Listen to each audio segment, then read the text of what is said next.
এই নাও ডিল, কিন্তু আসলে ট্র্যাপ। আমেরিকাকে ইরান একটি পিস ডিল অফার করেছে এবং যেটা শুনে আমেরিকার ঘুম হারাম হয়ে গিয়েছে। মাথায় নষ্ট মামা। দেখছি কি বলছে। আগে আমার বন্ধু হিজবুল্লাহর উপরে লিখিতভাবে দাও যার কখনো অ্যাটাক করবা না। তার মানে তোমার বন্ধু ইসরায়েলের দিকে তাক করা যে আমার বন্ধু 1.5 লাখ রকেটওয়ালা হিজবুল্লাহ আছে, এদেরকে কিছু করা যাবে না, তারপর আমরা কথা বলবো। তুমি যেটা করো ওই স্টেট অফ হরমুজ থেকে তোমার ব্লকেট উঠায় নাও, আমিও তারপর আমার ব্লকেটটা উঠাই নিব। তার মানে আমার ইকোনমির উপরে এই মুহূর্তে যে $500 মিলিয়ন চাপ প্রতিদিন আছে সেটা সরায় নাও, প্লাস এই যে 20% অয়েল যে সারা পৃথিবীতে যাচ্ছে সেটা আমি তখন যাইতে দিব, তারপর তো ডেফিনেটলি ঠিক করে ফেলবো সব কিছু। এবং 3, তারপর আমরা নিউক্লিয়ার নিয়ে কথা বলবো।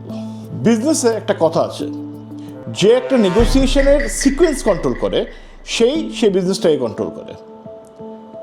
ইরান বলছে নিউক্লিয়ার সবার শেষে, আমেরিকা বলছে নিউক্লিয়ার সবার আগে।